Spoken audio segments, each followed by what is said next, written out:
जय श्री शनिदेवा। सूर्यसुता शनी मूर्ती तुझी आगाध कीर्ती, एकमुखे काय वर्णू शेषान चले स्फूर्ती। जय जय श्री शनिदेवा। परमपूज्य विश्व चैतन्य अंधारातून प्रकाशाकडे घेऊन जाणारे महान संत आणि माझे सद्गुरू चैतन्य त्यागेश्वर महाराजांना आपण वंदन करूया। या कलियुगाचा राजा, सत्याचा सागर, सूर्यसूत, मी म्हणणाऱ्यांना पाचावर धारण करणारा, असत्याचा नाश करणारा आणि सत्याचा विजय करणारा, दंडनीयांना दंड देणारा आणि आदरणीयांचा आदर करणारा असा धर्मप्रिय, शिवप्रिय आणि तुम्हा आमचा आराध्य दैवत शनिदेव यांना आपण प्रथम दंडवत नमस्कार करूया। आपण पाहत आहोत प्रपंच करून परमार्थ कसा असावा। प्रापंचिक जीवनातून पारमार्थिक जीवनाकडे प्रवास, सुखकर, आनंदी आणि त्याचबरोबर सर्वांचा कल्याण व्हावा, हे करत असताना प्रत्येक मासाचं महात्म्य वेगळं वेगळं असतो। प्रत्येक सणवार आपल्या हिंदू धर्म संस्कृतीमध्ये, सनातन परंपरेमध्ये प्रत्येक दिवसाचा महात्म्य सांगितलेला आहे, प्रत्येक मासाचा। आणि आपण आता आहोत अधिक मास, ज्येष्ठ अधिक या मासामध्ये आपण अधिक मासाचं महात्म्य आपण पाहत आहोत।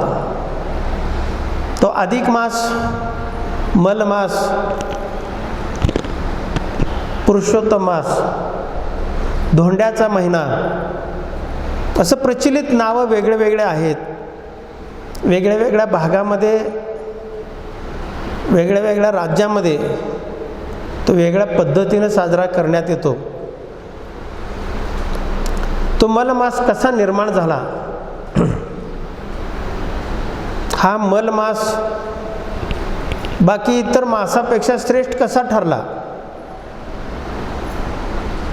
प्रति 3 वर्षांनी हा मास कसा येतो? आणि याचं दायित्व कोणी घ्यायला तयार नव्हतं। तो गोलोकातला विष्णू, जे कृष्ण अवतार, पूर्ण पुरुषोत्तम, याने तो स्वीकारला आणि सगळ्यात पवित्र असा मास हा ठरला। आणि या मासामध्ये दान, धर्म, पुण्यकर्म केल्याने काय पुण्य प्राप्त होतो ते आपण मागच्या प्रवचनामध्ये पाहिलात। जेव्हा मलमास आणि महाविष्णू गोलोकात गेले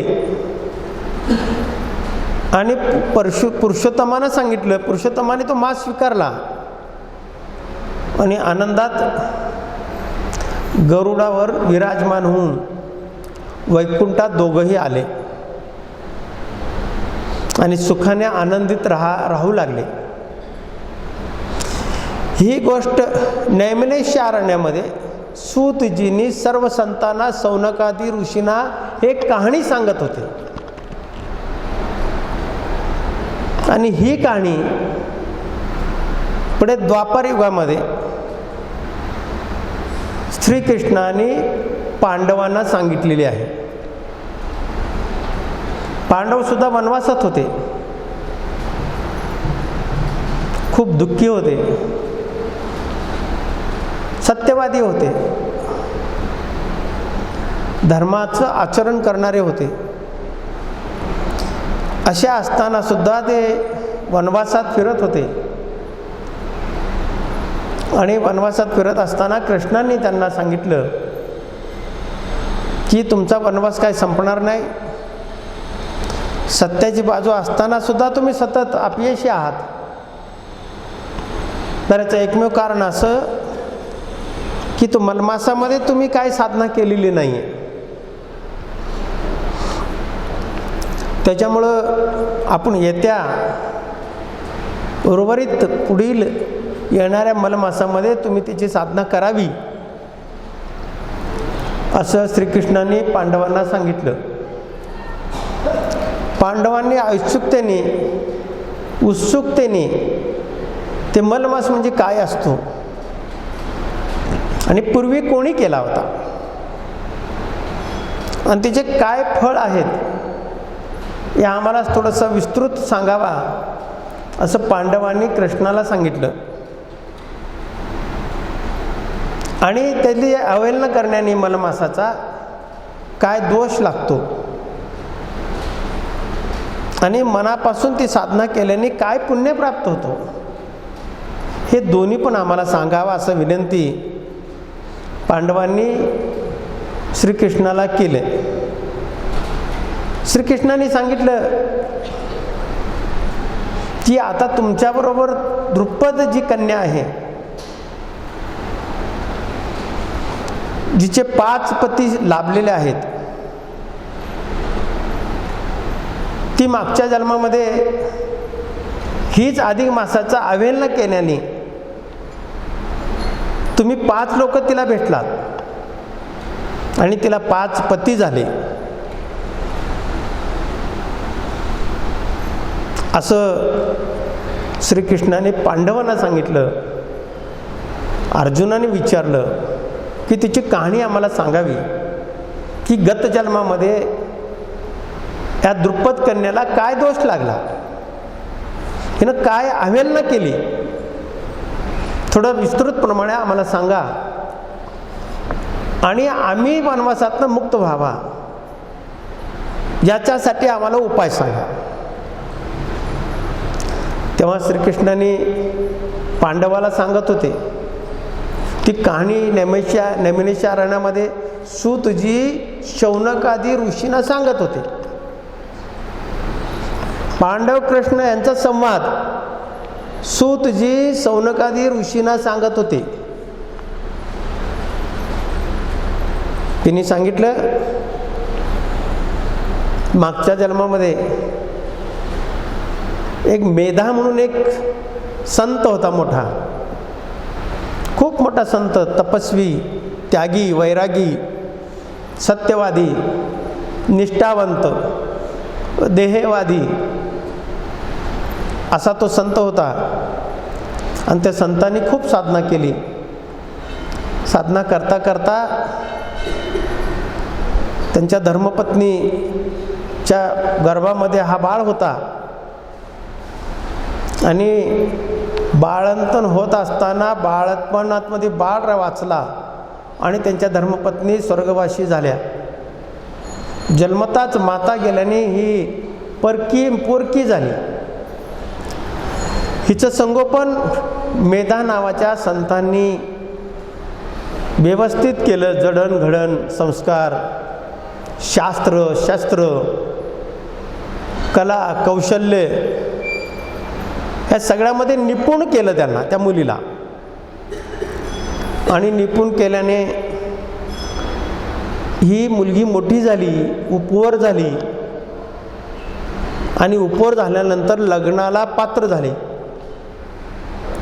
आता लग्नाला पात्र झाली ही थोडा स्वतःचं जाणीव स्वतःला व्हायला लागलं. ती क्रश व्हायला लागली, चिंतेत राहायला लागली. सर्व कलेमध्ये निपुण असताना सुद्धा ती क्रश आणि चिंतेत राहायला लागली. तेव्हा त्या ऋषींना जाणवलं की आता हिला लग्नाची अपेक्षा आहे. ही स्वप्न पाहायला लागली. निसर्गाचा नियम आहे, त्या नियमाप्रमाणे ती पण स्वप्न पाहायला लागली. पाहत असताना आता कोणीही पाहणार नाही म्हणून त्या मेधा नावाच्या ऋषीनं भ्रमण करायला लागले वधू शोधासाठी. वधू शोधासाठी भ्रमण करत असताना एकदा चालत येत असताना त्यांना भुरळ आली, चक्कर आली आणि कसेबसे ते दारापर्यंत आले आणि दारामध्ये कोसळले आणि तिथंच प्राण सोडला. त्या बाळाला कोणी नाही, पोरकी झाली ती मांडीवर पिताश्रींचं डोकं घेऊन रडत होती. इतरांनी येऊन तिचं सांत्वन केलं आणि तिच्या विधी कर्म सगळ्या उरकले ते संतांचं.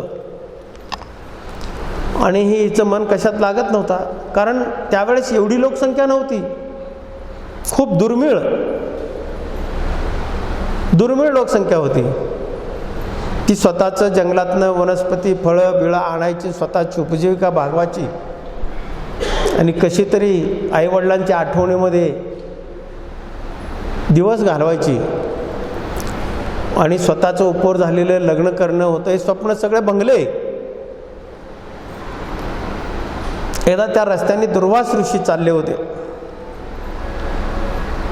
दुर्वास ऋषी जात असताना योगायोगाने त्या कुटीमध्ये गेले आणि त्यांनी पाहिलं, ऋषींना आवाज दिला. ऋषी का बाहेर आले नाहीत. ती कन्या आली आणि ती खाली मान घालून थांबली. तेव्हा ते दुर्वास ऋषी ओळखले आणि ते म्हणाले की माझे मित्र होते, माझे सहकारी होते, त्यांच्या जाण्याने मलाही दुःख झालेलं आहे. आता तू उपवर झाली आहेस, तुझं लग्नाचं वगैरे बघ. असं म्हणल्यानंतर ती आणखी दुःखी झाली. तेव्हा दुर्वास ऋषींनी सांगितलं, आता पुढच्या महिन्यामध्ये मलमास आहे, पुरुषोत्तम मास आहे, धोंड्याचा महिना आहे आणि या मासामध्ये जो कोणी साधना करल त्याची मनोकामना पूर्ण होते. असं दुर्वास ऋषींनी सांगितल्यानंतर वडिलांनी तर शिक्षण भरपूर दिलेलं होतं. शास्त्र सर्व कला सगळ्यामध्ये निपुण केलं होतं. ती मादिक मासाविषयी तिला माहीत नव्हतं. मेधावती दुर्वास ऋषींना विनंती करून म्हणाली की ऋषीजी, तुम्हाला मी विनंती करते की मलमास हा मळ घेऊन आलेला मास आहे. सगळं 3 वर्षाचं मळ त्यामध्ये आहे. प्रत्येक वाराला महात्म्य आहे. सोमवार हा शंकराचा आहे, मंगळवार हा गणपतीचा आणि मारुतीचा आहे, बुधवार हा विष्णूचा आहे, गुरुवार हा दत्ताचा आहे. या अशी ती सांगायला लागली. आणि सगळ्यांचं वार एवढे पवित्र असताना मी मलमासाची साधना का करू? तेव्हा दुर्वास ऋषींना ते आवरलं नाही. दुर्वास ऋषी शाप देण्यामध्ये निपुण होते. भल्याना त्यांनी घायला आणलं होतं. ते पूर्ण शिव अवतार. आणि त्या मुलीला राग खूप आला आणि मुलीला म्हणाले की मी राग आवरतो, पण तुला ह्या साधनेमध्ये तुला जर पतीच हवा असेल तर या जन्मात का पती मिळणार नाही माझ्या शापेने. जर तुला पुढच्या जन्मात पती हवा असेल तर तुला मलमासामध्ये साधना केली पाहिजे. एवढं सांगून निघून गेले. आता शाप तर लागला आणि त्यांची शाप आणि ही खरं ठरायची. ती साधना करायला लागली, महादेवाची साधना करायला लागली. शिवभक्त होती ती, शिवाची उपासना करायला लागली, कठोर उपासना करायला लागली. हवा गिळून उपासना करत होती. जागेवरनं हलायचं नाही, एका पायावर उभं राहून खूप कठोर तपस्या केली तिनं. क्रश झाली. शरीरावरचा मांस काय राहिला नाही, नुसतं हाडकं दिसायचे. पण श्वासातला जीवाणू आहेत, जे काही ऊर्जा आहे ती ग्रहण करून ती जगायची. शेवटी तप पाहून महादेव प्रसन्न झाले आणि तिथं येऊन उभं राहिले आणि त्यानं सांगितलं की कन्ये, म्हणलं तुला काय अपेक्षित आहे सांग, तू कशासाठी तप करतेस? तर तिच्या डोक्यात एकच होतं की माझं लग्न झालं पाहिजे आणि संसार माझ्या परंपरेनुसार वाढलं पाहिजे, ही तिची इच्छा होती प्रामाणिक. तिनं भावनेच्या पोटी जाऊन सांगितली मला पती पाहिजे, पती पाहिजे, पती पाहिजे, पती पाहिजे, असं 5 वेळा म्हणून गेली. महादेवानी 5 वेळा तथास्तु तथास्तु तथास्तु तथास्तु असं म्हणाले. आणि नंतर ते शांत झाल्यावर विचारले, देवादिदेवा महादेवा, म्हणलं मला आशीर्वाद दिलास, म्हणत या जन्मात का पुढच्या जन्मात? तर महादेवाने सांगितलं, या जन्मात तरी दुर्वास ऋषीच्या शापाने होणार नाही, पण पुढच्या जन्मात मलमासाची साधना केल्याने तुला 5 पती मिळतील.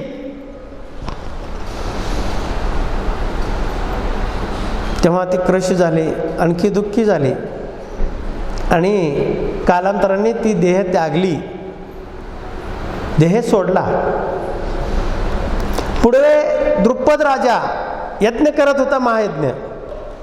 त्या यज्ञामध्ये हा आत्मा तिथे प्रवेश केला आणि यज्ञातनं कन्याच्या रूपाने ती प्रकट झाली. आणि उपवर झाल्यानंतर कालांतराने मग आपल्याला माहित आहे पुढची कहाणी महाभारतातली, ते अर्जुनाने मत्स्य पाण्यात बघून मत्स्याचा डोळा फोडणं वगैरे वगैरे सगळा प्रकार तुम्हाला माहीत आहे.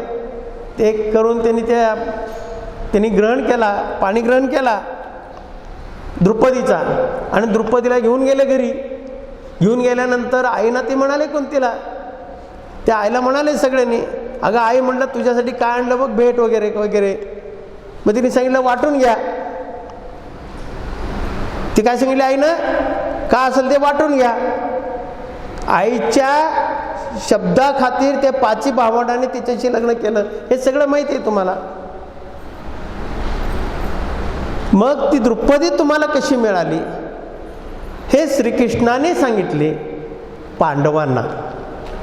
ही अशा पद्धतीनं अधिक मासाची अवहेलना करण्याने, हेटाळणी करण्याने, दुर्लक्षित करण्याने हा अशा पद्धतीनं शाप पूर्वी लागले होते. म्हणून आपण त्या शापाला बळी पडू नये म्हणून मला हे प्रपंच मांडण्याचा वेळ आला. एवढासा प्रपंच मी थोडासा 10 मिनिटात मांडला. याचा अर्थ असा आहे की आपण प्रत्येक मासाचं, प्रत्येक दिवसाचं महात्म्य वेगळा वेगळा असतो. तो त्या पद्धतीनं आपण निसर्गातल्या ऊर्जेच्या रूपाने, साधनेच्या माध्यमातून, नामाच्या रूपाने, कर्माच्या रूपाने, दानाच्या रूपाने, अन्य मार्गाने जो कोणी ज्या पद्धतीनं उपासना करतो त्या पद्धतीनं उपासना करून निसर्गात दडलेल्या ऊर्जेला ग्रहण करायचं असतं. आपण दष्ट पुष्ट व्हायचं असतो आणि पुढच्या पिढीवर तो संस्कार घालायचा असतं. म्हणून हिंदू धर्म सगळ्या जगामध्ये श्रेष्ठ आहे, सगळ्यात श्रेष्ठ आहे. मग पुढे 5 पांडवांनी अधिक मासामध्ये साधना केली. खूप मोठं प्रत्येकाने आपल्या आपल्या क्षमतेप्रमाणे त्यांनी उपासना केली आणि उपासना करून अधिक मासाचं महात्म्य हे जगापुढे ठेवलं. म्हणून तुम्ही आम्ही सुद्धा या अधिक मासामध्ये आपल्याला जमेल तसे, शक्य असेल त्याप्रमाणे आपण सुद्धा अधिक मासाचं स्तुती करावी, स्मरण करावा, नामस्मरण करावा, जप करावा, साधना करावी, प्रपंच करून परमार्थ करायचा आपल्याला. असं मी कधी कुणाला सांगितलं नाही की तुम्ही 4 तास बसा देव पावणार आहे, कदापि पावणार नाही. तुम्ही जे करणार आहात ते नेटकं करा. प्रपंच करताय, 10 मुलं होऊ द्या, नेटकं करा. व्यवहार करताय, धंदा करताय, व्यवसाय करताय, नोकरी करताय, ते नेटकं करा, जेणेकरून दीर्घ काळापर्यंत त्याचे परिणाम सगळ्यांना त्याचं सुख भोगता यावं. आणि ते करत असताना त्या दिवसाचं महात्म्याप्रमाणे आपली उपासना चालू असावी. केवळ त्या उपासनेने, त्याच्या पुण्यबळाने आपला तर उद्धार व्हावाच, आपल्या पुढच्या पिढीचा उद्धार व्हावा, आपल्या पुढच्या पिढीवर तो संस्कार पडावा आणि आपल्या मोक्षात, आपल्या कितपत नरकात पडलेले पूर्वज सगळ्यांना मुक्ती मिळावी आणि सर्व आत्मे वैकुंठात जावा. बोला ओम नमः शिवाय, ओम नमः